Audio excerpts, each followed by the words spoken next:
Jumpa dengan saya dalam acara sharing serial video terkait kerjasama pemerintah dengan badan usaha. Tahukah Anda berapa besar kebutuhan dana yang harus disediakan pemerintah dalam penyediaan infrastruktur selama tahun 2020 sampai 2024? 6.445 triliun. Itu adalah dana yang harus disediakan oleh pemerintah untuk bisa membangun infrastruktur dan bisa melaksanakan tugas pemerintah untuk melayani masyarakat. Sementara APBN dan APBD kita hanya mampu menyediakan 37% atau 2.385 triliun. Kontribusi BUMN-BUMD hanya mampu 21% atau 1.353 triliun. Adapun porsi terbesar kita butuhkan dari badan usaha atau kita kenal dengan investor. Selama ini kita kenal dengan investor yakni sebesar 42% atau 2.707 triliun. Bagaimanakah cara untuk dapat kita menarik badan usaha atau investor itu berpartisipasi dalam penyediaan infrastruktur? Perubahan paradigma harus dilakukan oleh pemerintah dari yang semula konvensional, di mana pemerintah proses pengadaan infrastrukturnya hanya untuk bertujuan menyediakan aset dan kemudian melakukan pengadaan lagi untuk perawatan dan operasionalnya.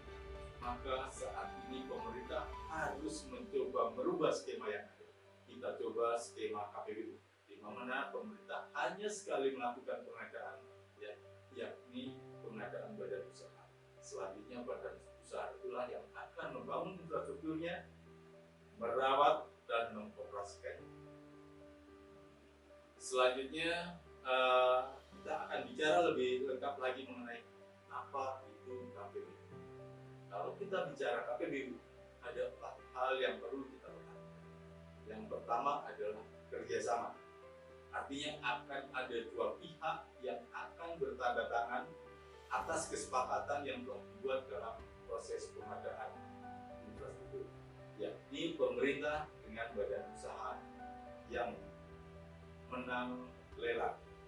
Selanjutnya yang kedua adalah kepentingan umum, bahwa infrastruktur yang akan dibangun itu ditujukan untuk kepentingan umum, untuk melayani masyarakat.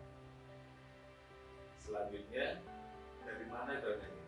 Dengan KPBU, maka sebagian besar dananya atau bahkan seluruh dananya itu harus berasal dari badan usaha, dari investornya.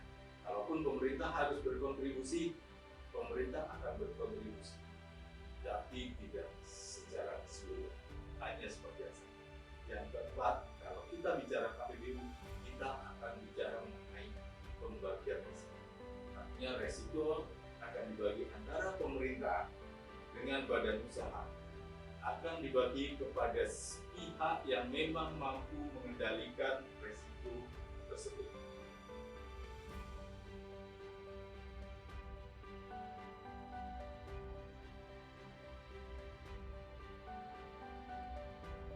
Baik sahabat, setelah kita tahu mengenai definisi KPBU, kita ingin tahu apa sih sebenarnya manfaat dari KPBU.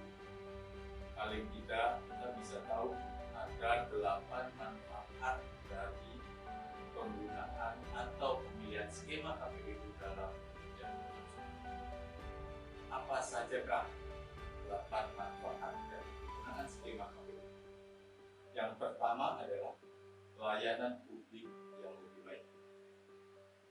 Yang kedua, proyek akan terbangun tepat waktu dan tepat anggaran.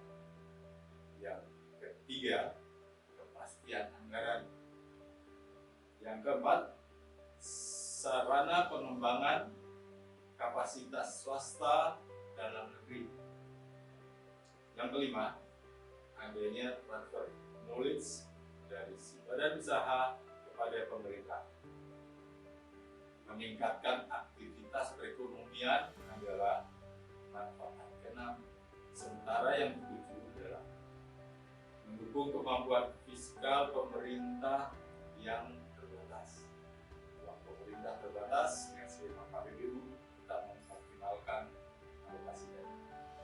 Terakhir, 8 adalah memanfaatkan penerapan value for money untuk penyediaan infrastruktur dalam rangka melayani.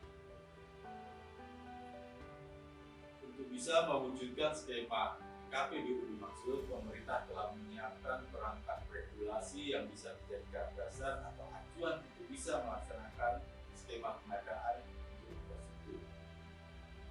Perangkat regulasi dimaksud berbentuk peraturan presiden,